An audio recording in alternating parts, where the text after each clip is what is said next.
मुंबई वरळी या ठिकाणी एका चाळीत आपल्याच एका सबस्क्रायबरांसोबत घडलेली ही एक भयंकर घटना असा. त्यांनी आपल्या मिस्टरांसोबत घडलेलो एक ताजो तवानो किस्सो आज आपल्याक सांगितल्याने 26 एप्रिल 2026 ह्याच दिवशी त्यांच्या मिस्टरांसोबत ह्यो प्रकार घडलो होतो आणि तो इतको भयंकर हा की ता ऐकान तुमची झोप उडाल्याशिवाय रावाची नाही. मंडळी, तुमचा पुन्हा एकदा मालवणी बोको या यूट्यूब चॅनलवर स्वागत असा. आजचो अनुभव आपले सबस्क्रायबर मयुरी सावंत यांनी आपल्याक पाठवल्याने त्यांच्या मिस्टरांसोबत या सगळा घडला होता. तुमच्याकडे देखील असे काय अनुभव असतील तर ह्या व्हॉट्सॲप नंबरवर ते माका नक्की पाठवा. आणि हा चॅनल अजून सबस्क्राईब करूक नशाल तर नक्की सबस्क्राईब करा. चला तर मग वळूया आपल्या आजच्या ह्या भयंकर अनुभवाकडे.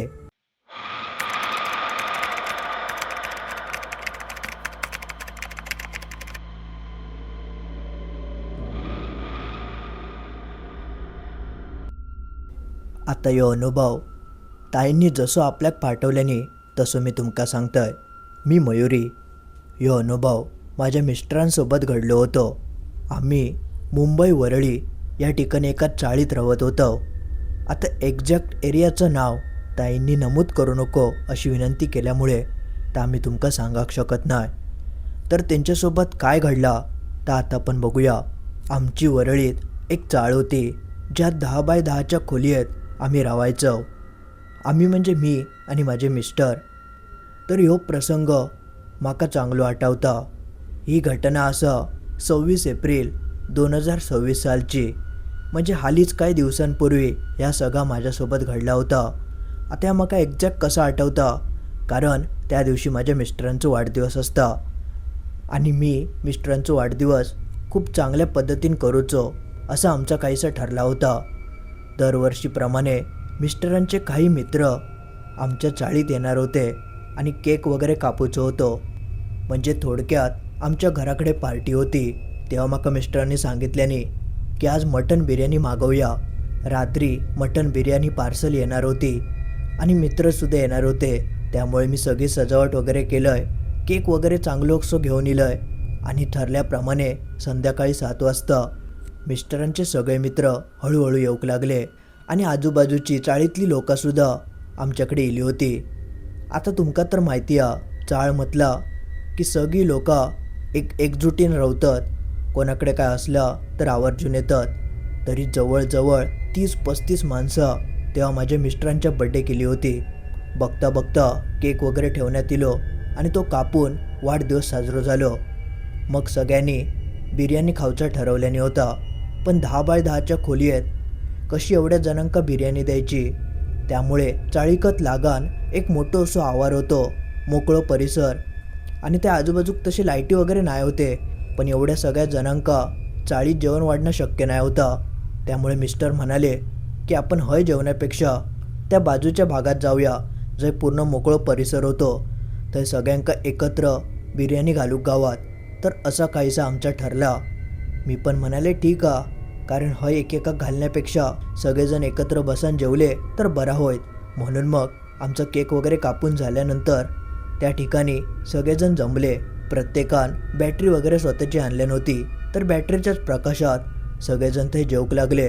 माझ्या मिस्टरांच्या मित्रांमध्ये काही जण ड्रिंक करणारे होते. तर मिस्टर म्हणाले की ते मग जेवतील, म्हणजे त्यांच्यासोबत मिस्टर मग जेवणार होते. त्यामुळे बाकीच्यांका सगळ्यांका आम्ही जेवण वगैरे घातलं. तर चाळीतले सगळेजण आणि काही मित्र ह्या सगळ्यांनी बिर्याणी वगैरे खाल्याने आणि त्यानंतर सगळे आपले घराकडे निघान गेले. राहुले ते फक्त माझे मिस्टर आणि त्यांचे ड्रिंक करणारे काही मित्र. माका मिस्टरनी सांगितल्याने की तू आता जाऊन आराम कर, आम्ही जरा बिर्याणी वगैरे खातो आणि थोडा ड्रिंक वगैरे करून आम्ही येतो. त्यामुळे मी आपल्या म्हणाले ठीक आहे, पण जरा रात्री लवकर येवा असं म्हणान जा काय सामान होता तर आम्ही घेऊन गेलो. अजून थोडी बिर्याणी बाकी होती. तर ते माझे मिस्टर आणि ते ड्रिंक करणारे मित्र रात्री ते खाणार होते. त्यामुळे मी ती काय घेऊक नाही आणि मी आपल्या घराकडे येऊन सगळा सामान होता तर धुवून काढलं आहे आणि झोपाची तयारी करूक लागलो आहे. तोपर्यंत तडे मिस्टर मित्रांसोबत गप्पा गोष्टी करत होते आणि बिर्याणी आणि ड्रिंक वगैरे पित होते. बघता बघता अर्धो पाऊण तास उलटून गेलो. रात्रीचे 11:30 पावणे 12 होय दिले होते. 12च्या आधी ते येतले असं म्हाका त्यांनी सांगितल्याने होतं आणि म्हाका काय झोप लागा नाही. मी आपला मोबाईल घेऊन बसलो होतोय. पावणे 12च्या दरम्यान माझे मिस्टर इले, पण त्याच्याच आधी माझं थोडं डोळं लागलं होतं. ते सरळ आतमध्ये इले आणि अंघोळ वगैरे त्यांनी केल्याने, कारण त्यांना सवय असायची रात्री बाहेरनं उशिरा इल्यावर ते अंघोळ करायचे आणि मगच झोपायचे. आणि 12:30च्या दरम्यान ते येऊन झोपले. माका काय एवढी जाग नाही, थोडी मध्ये जाग इली होती, पण मी काय एवढा लक्ष देऊक नाही. तेवढ्यात रात्री 1:30च्या आसपास माका जाग इली. बाजूक बघितलंय तर मिस्टर तर झोपलेले, पण त्यांना झोप काय लागली नाही होती. ते सारखे तळमळत होते आणि ते आपले पाय चेपत होते. तसं मी त्यांना म्हणालंय, अहो काय झालं? तसे ते म्हणाक लागले, आज जरा पाय दुखतात, कसे काय माहिती. मग त्यांनी माका सांगितल्याने की मी वॉशरूम का जाऊन येतोय असं म्हणून ते वॉशरूमकडे जाऊक लागले. मी थंयच पडान होतोय. तेवढ्यात माका मोठ्यान एक आवाज ऐका किलो. माझे मिस्टर जोरात आरडले. माका कळाला नाही की झाला काय. माका काय दिसत नाही होतं. तशी पटकन मी खोलीची लाईट लावलंय आणि वॉशरूमच्या दिशेने बघूक लागलोय. बघतोय तर माझे मिस्टर ढोपरावर जमिनीवर पडले होते आणि ते अक्षरशः मोठमोठ्याने आरडाक लागलेले. माका पहिल्यांदा वाटलं की चक्कर बिक्कर इल्यासारखी झाली की काय. तसं मी म्हणाले, अहो झाला काय, असे आरडतास कशा का? तेव्हा ते म्हणाले, माका चक्कर इल्यासारखी वाटतं. तेव्हा माका वाटलं की जास्त दारू पिल्यामुळे कदाचित असं होत असत. म्हणून मी त्यांना म्हणालोय, थांबा मी तुमका कोकम सरबत करतोय असं म्हणान मी पटकन किचनकडे गेलोय. आणि जसं किचनमध्ये जाऊन बघतोय तसं माझं लक्ष जमिनीवर ठेवलेल्या टोपाकडे गेलो. तोच टोप ज्याच्यासून मटन बिर्याणी पार्सल लिहिली होती. टोपावर झाकण ठेवलेला होता. तर मी पटकन बाजूक केलोय. बाजूक करून बघतोय तर अजून त्या टोपात बिर्याणी होती. तसं मी आपल्या मिस्टरांका विचारूक लागलोय की हो, ही बिर्याणी परत कशाक आणलास? तसे ते म्हणाले, अगो बिर्याणी लय उरली, टाकून कशी देतलय, त्यापेक्षा आपण उद्या खाऊया म्हणून मी घेऊन इलोय. तेव्हा एवढा काय माका सुधारला नाही. मी म्हटले की ठीक आहे, एवढी टाकण्यापेक्षा उद्या खालेली बरी. मग लगेचच मी कोकम सरबत वगैरे केलंय आणि मिस्टरांका देऊक लागलोय. पण जसे ते कोकम सरबत पितात तसा त्यांका अचानक पोटात मळमळला आणि ते पटकन वॉशरूममध्ये गेले आणि त्यांका 4-5 वेळा ते उलटे झाले. त्यांची ती बिघडलेली तब्येत बघून माका सुधरतच नाही होतं की काय करूचं. पण कसा तरी त्या सगळं आम्ही सावरलं. थोड्या वेळानंतर त्यांका बरा वाटलं. मग मी त्यांका पाणी वगैरे दिलंय. पाणी पिल्यानंतर ते थोडे बरे झाले. पण त्यांका थैसून उठान आपल्या बेडवर झोपाची ताकदच नाही होती. तरीसुद्धा मी कशी बशी त्यांका आधार देऊन बेडापर्यंत घेऊन इलोय आणि उठवून बेडावर झोपवलंय. पण त्या सगळ्या प्रकारामुळे त्यांच्या शरीरातली सगळी ताकद निघून गेली होती आणि ते एकदम विचित्रच काय ते वागाक लागले होते. मी त्यांना प्रश्न विचारले, हो काय होतं, बरं नाही वाटणं काय, डॉक्टरांकडे जाऊया काय? पण ते कायच बोलायच्या मनस्थितीत नाही होते. सतत ते आपला डोका पकडायचे आणि काहीतरी विचित्रच बडबड करूक लागले होते, जसं की कोणतरी वेगळंच तो माणूस हा. माका कळा ना की हा काय नेमका घडता. तरीसुद्धा मी पटकन विक्स वगैरे घेऊन त्यांच्या डोक्याक लावूक घेतलंय जेणेकरून त्यांका बरा वाटत. पण बघता बघता परिस्थिती एकदम हाताबाहेरच होऊक लागली.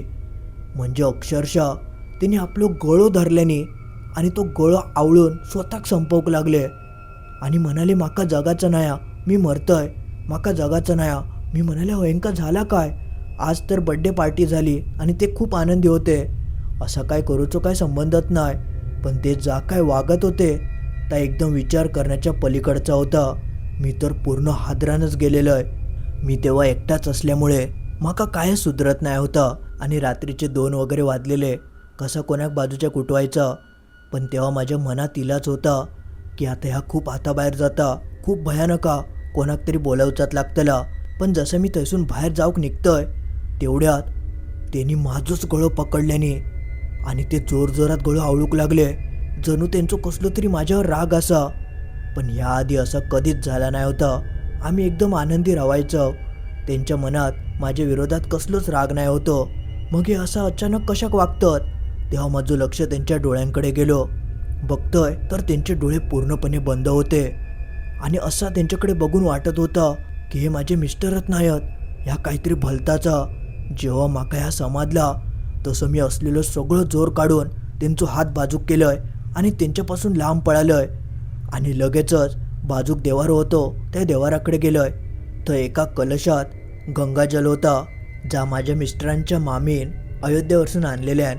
मी पटकन ता घेतलंय आणि देवाकडे प्रार्थना केलंय की माका ताकद दे आणि ह्या सगळ्यासून बाहेर काढ. असं म्हणान मी तर गंगाजल घेऊन गेलोय आणि सगळ्यात आधी माझ्या मिस्टरांच्या अंगावर शिंपडलंय. तसे ते थोडे शांत झाले, नाहीतर मोठमोठ्यानं ओरडत होते आणि माका अक्षरशः मारूकच धावत होते. मग लगेचच थोडा गंगाजल त्यांच्या तोंडात मी टाकलंय. जसं ह्या होता तशी ते एकदम शांत झाले. आता त्यांच्या तोंडातून एक शब्दसुद्धा फुटत नाही होतं आणि बघता बघता ते आपल्या बेडवर होते तसे झोपले. आणि जसे ते शांत होतात तसं माझ्या थोडं जीवात जिविलो. पण ह्या सगळ्या अर्ध्या पाऊण तासात मी जा काय दृश्य बघितलं होतं ता प्रचंड भयानक होता. आणि ह्या सगळ्या प्रकारामुळे माझी संपूर्ण झोपच उडान गेली होती, कारण असा कधी ह्या आधी कधीच झालेला नाही. मग मी रात्रभर तसाच बसान होतंय. माका भीती होती की परत हे असं काहीतरी करूक लागले तर, म्हणून मी त्या गंगाजलचो कलश होतो तो हातातच पकडून रावलेलोय आणि देवाकडे सतत प्रार्थना करत होतोय. बघता बघता कशी तरी पहाड झाली आणि बाहेर जसं उजेडाक लागला तेव्हा वाईच मी सुटकेचा श्वास सोडलाय. मग लगेचच मी बाहेर जाऊन काही लोकांची जागी झाली होती. सकाळी सकाळी मॉर्निंग वॉकका लोक जायची, तसं मी बाहेर जाऊन त्यांना बोलवलंय आणि हे सगळं प्रकार सांगितलंय.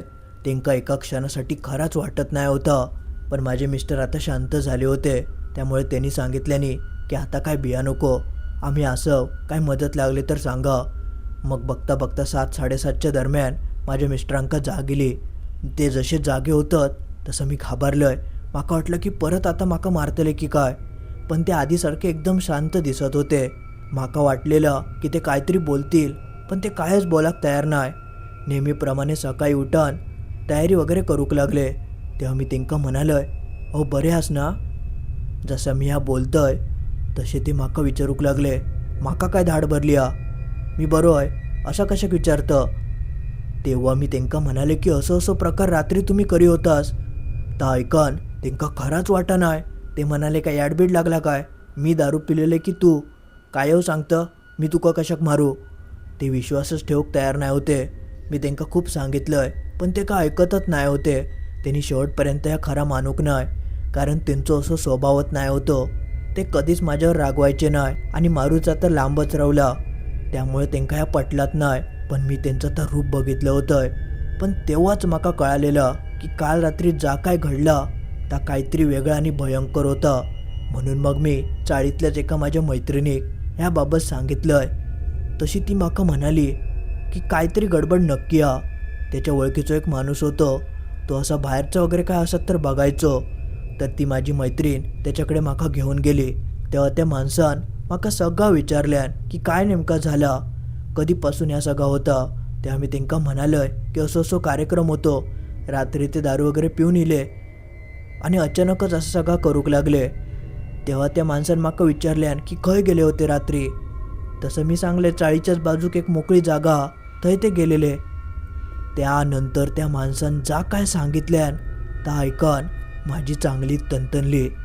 तो माणूस म्हणालो की तुमच्या चाळीच्याच बाजूक जी जागा त्या जागेच्या पुढे लागानच एक स्मशानभूमीसुद्धा असा. ह्या त्या माणसाक कधीच माहिती नाही होता ना तो माणूस कधी थंय इलो होतो. जेव्हा तो माणूस या बोलाक लागलो तेव्हा माका आठवला ह्या तर खराच होता, कारण त्या जमनीक लागान पुढे एक स्मशान असा. मी त्यांना मग म्हणाले होय तर एक स्मशानभूमी हा. त्यानंतर तो माणूस म्हणालो की हे रात्रीचे ते दारू पित होते, बिर्याणी वगैरे खाल्याने आणि स्मशान असल्यामुळे ते आत्मे भटकत असतात आणि असं मांसाहारी पदार्थ त्यांच्या जवळ जाऊन खाल्यामुळे थंयचे सगळे आत्मे यांच्याकडे इले.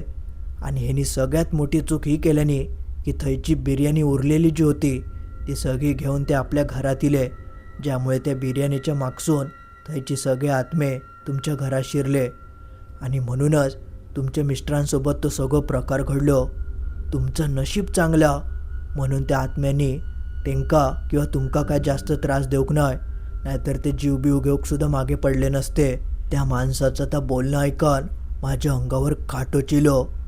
मी चांगलाच घाबरलोय. एका बिर्याणीमुळे एवढा सगळा घडत असं मी विचार देखील केले नाही होतंय.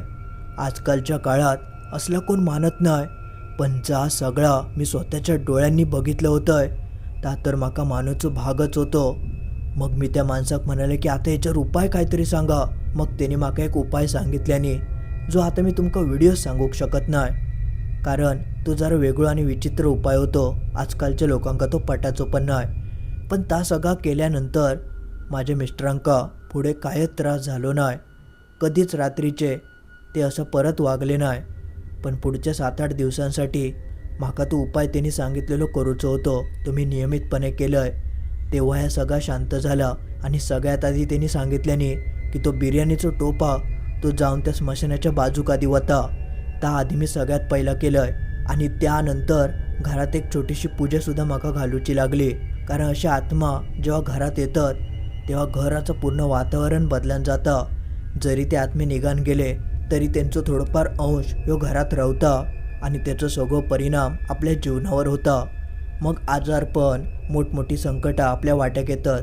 ह्या सगळं होऊ नये म्हणून घरात पूजा घातली जाता. म्हणून छोटीशी एक पूजा आम्ही घरात घातलं, जेणेकरून पुढे काय आमका त्रास होऊ नये. देवाच्या कृपेन तसा काय पुढे झाला नाही आणि सगळा काही सुरळीत पार पडला आतापर्यंत तरी.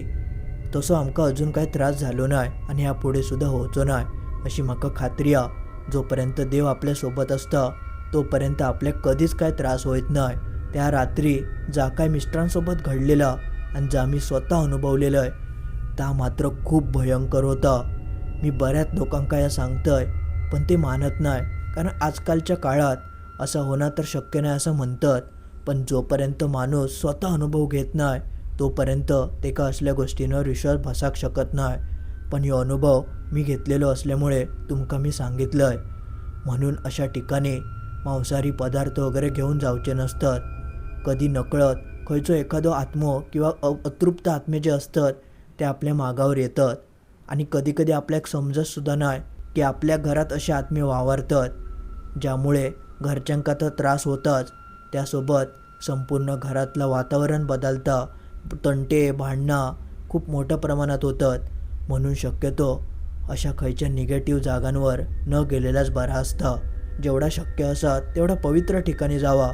थैसून चांगली शक्ती, चांगली ऊर्जा आपल्या घरात येता, घराची पवित्रता वाढता, सगळी कामं सुरळीत होतात, हसता खेळता वातावरण आपल्या घरात होता.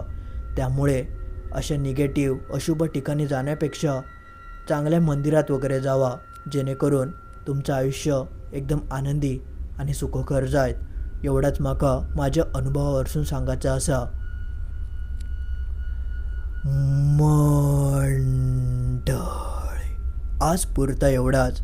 तर असं काहीसं होतं मयुरी सावंत अशा आपल्या सबस्क्रायबर ताईंनी पाठवलेलं त्यांचं एक सत्य अनुभव. आता तुमका यावर काय वाटतं त्या कमेंटमध्ये तर तुम्ही सांगशालच याची माका खात्री आहे. पण ही गोष्ट आवडली असत तर सगळ्यात आधी लाईक करा. आणि असेच भयंकर अनुभव तुमच्याकडे देखील असतील तर ते माका या व्हॉट्सॲप नंबरवर नक्की पाठवा, म्हणजे मी तुमच्यासाठी असे अनुभव अजून घेऊन येईन. आणि ह्या चॅनल अजून सबस्क्राईब करू नसाल तर या चॅनल नक्की सबस्क्राईब करा. चला तर मग लवकरच भेटाया अशाच एका आपल्या सबस्क्रायबरांच्या अनुभवासोबत शुक्रवारी ठीक रात्री 10:30 वाजता. शुभरात्री.